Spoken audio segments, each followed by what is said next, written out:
Hi, and welcome to my kitchen again. Today we're going to be making pesto. I don't know about you, but I love pesto. But sometimes when it's not summer and I'm growing my own basil, it can get expensive to make fresh basil pesto. Today I want to show you how to make a really inexpensive version. It's called Pantry Pesto. Alright, so we start with about a half a cup of extra virgin olive oil, and we're going to use our food processor for this recipe. My food processor has a little insert so that when I'm doing a small batch of something, I can insert that right in there as a small little blade, so that's really convenient.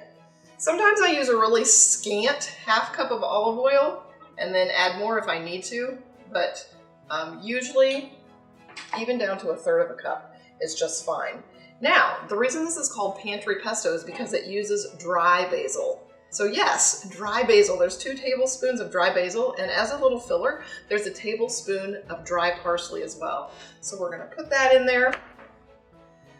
This is 1/4 cup of vegan Parmesan cheese that I have made. If you don't have a vegan Parmesan recipe, then you can just use a 1/4 cup of nutritional yeast flakes.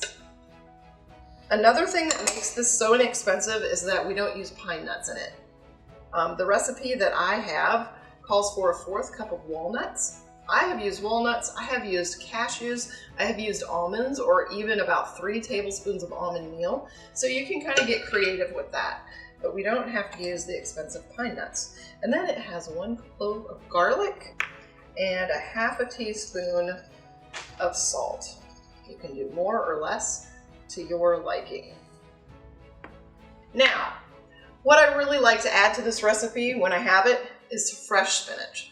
Not too expensive, but it gives it an alive look, a fresh look. So you can add as much or as little as you want, but I like to put that in there because boy does it give it a really nice, bright green flavor. So we'll start with that much and we'll see what it ends up with.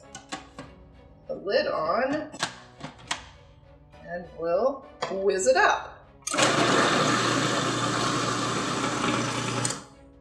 All right, I think we whizzed enough, and that looks gorgeous. Pull the blade out. I should have gotten something to set it on. We'll just put it on that. Bright green. Put it out into our bowl. Oh, this is so good on pasta. We love pesto pizza, so instead of red sauce, we put pesto down first and then spinach and any vegetables that we want. This recipe is so good and far cheaper than some of your regular pesto recipes. So I hope that you will try it. I promise if you like pesto, you will really like this recipe. So try it. I hope you enjoy it. And if you liked this video, don't forget to like and subscribe. Thank you so much for joining me today, and enjoy.